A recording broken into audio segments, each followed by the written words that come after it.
Republican pollster Lee Carter and Richard Goodstein with us, Democratic strategist and partner at Goodstein and Associates. Good to see you both. Thank you so much for joining us. Lee, let me get your take real quick on the debate last night. What struck you? What struck me is that they went there. They went to all the places that you wanted to hear them go. Yeah, they did. They went to where you wanted to hear Rubio talk about immigration. You wanted to hear, you wanted to hear Trump battle off the attacks. It was entertaining, but it was really, really substantive. Yeah. And you could see the antagonism come out, whether it was between the questioners and the candidates or the candidates with each other. You could just feel the tension there. It was a real debate. Yeah, it really was. Rich, what did you take? What was your takeaway? I think the Republican candidates gift-wrapped the nomination for Donald Trump. Look, he said several things that must have had experts in the field just weeping when he talked about our internet. When he was asked a question about the nuclear triad, it was obvious he had no idea what he was talking about. I mean, none. And yet Marco Rubio, who they got to next, gave him a free pass instead of basically saying, look, this just illustrated why Donald Trump is unfit to be president. He just whiffed on it because I think they all have this notion that somehow over, I don't know what, Trump's going to crater, and they're going to be the ones that tap into Trump's voters. And the fact is, this back and forth with Cruz and Rubio, I actually would pick Cruz in this fight in reflection because I think Rubio's weakness on immigration among the Republican base is a much more damaging thing than where Rubio is trying to paint Cruz on this whole data gathering issue. Yeah, Dagan, who do you think won and lost last night? It's hard to say. There was a lot of takeaway. Yeah. I think that I want to point out to what Richard was saying. I know that Frank Luntz, with the work that he was doing last night at gauging the voter reaction to these comments, that what Rubio was talking about his immigration stance, and good for him for coming out with it. It did hurt him in terms of how people feel about that. Well, it illuminated the subject, I mean, right? You know, and people wanted that spotlight on that because it hasn't come out enough. Right, and but it doesn't help him with hardcore primary voters. Right, because he wants borders open. Right, and but it comes down to Trump. And Jerry Seib summed it up as Trump, it's attitude versus actual policy and plans.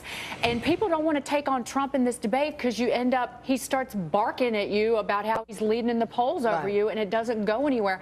And he went after Jeb in part because when he started going after Ted Cruz earlier this week, Mark Levin and Rush Limbaugh said, hey, that's not fair to Trump. And so now Jeb's an easy target. And that's how this is his style. He's got a bully needs a victim. Kevin Kelly, what do you think? Yeah, so the interesting part is when the debate was over, I actually went on Twitter, and the #2 thing trending in the moment section was Chris Christie. His name. We saw him go off the undercard debate and back onto the main stage. He handled it himself well. He did get some attacks, but you got to see his policies, especially when it came to a no-fly zone. So he handled himself well, but it was pretty interesting. He was gaining a lot of momentum, and that's especially needed for him when it comes to New Hampshire. Yeah, well, Chris Christie, I agree with you. I think was definitely one of the winners.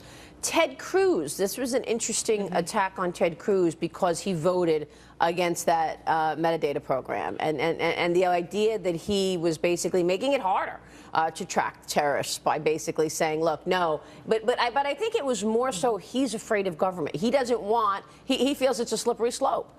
You know, once you open all of this data up to government, when does it stop? Yeah, get a warrant, right? I mean, that's the whole argument. Right. I think that's what everybody's talking about. And then we've been talking about trying to get small pieces of data. It's like a needle in a haystack. So why don't we focus on the core data that we can actually decipher and actually get warrants? A judge, if you go to him and say, hey, we need a warrant, we think this is a terror suspect, you're going to get that signed off in no time. I'll say really quickly, Cruz's response to Rubio on being attacked about voting against the NSA phone data collection program was actually accurate. That it does open, there's more information now available to the government. It's just in the hands of the phone company. So you can parse that, if you will. Rubio went after Cruz, though, saying, hey, you want to bomb ISIS into the 3 centuries ahead, but he's voted against the kinds of defense bills that we need to finance that kind of air assault. Yeah. So it's however you fall. It was a real back and forth, and you were able to see what the sensitivities were for each candidate, which was actually illuminatingly. Yeah, absolutely. I think think that Chris Christie, I totally agree with you, was the winner of the night because he came almost out of nowhere again and then he's back. And one of the things that I think is so interesting about him is he comes across at times of uncertainty, in times of fear, he comes across as so strong and so reasonable.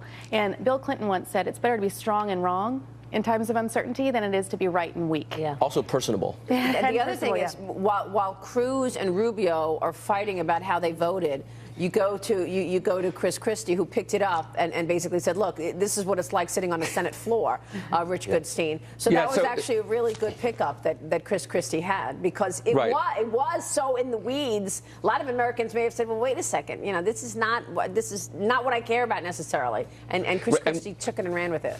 Right. And remember, he did that once before when Trump and Fiorina were sparring with each other, and he basically turned to the camera and he said, that's not what normal people care about. Look, the problem for Christie is he has to win New Hampshire, because you get past then in South Carolina and the Deep South, that's not favorable territory to him. Remember, John Huntsman got 17 percentage points in New Hampshire 4 years ago, but that was it. He realized if he didn't win, he was out. And I think Christie's facing the same struggle. And the problem for him is the other kind of mainstream candidates, Kasich, Bush. I mean, this is their last chance, is New Hampshire. Can Christie get kind of in the 30s in New Hampshire after people start talking about the bridge and his hug of President Obama? I'm thinking not. If they really turn their fire on him, I think for now it's like, well, he's so low, we don't have to bother with him. But if he becomes serious, I think we're going to hear things that don't resonate with the Republican base about Christie. That exchange between Trump and Bush,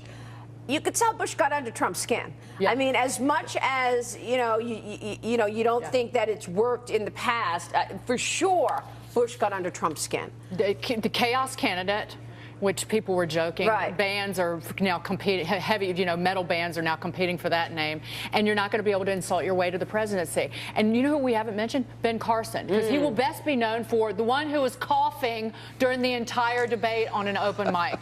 Were you sitting at home going, who was coughing? You're right. Who was coughing into the mic? For a few minutes, I was like, who the heck is coughing? It was Ben Carson. Oh, my God. Rich Goodstein, Lee Carter, good to see you both. Good to see you. Thank you so much.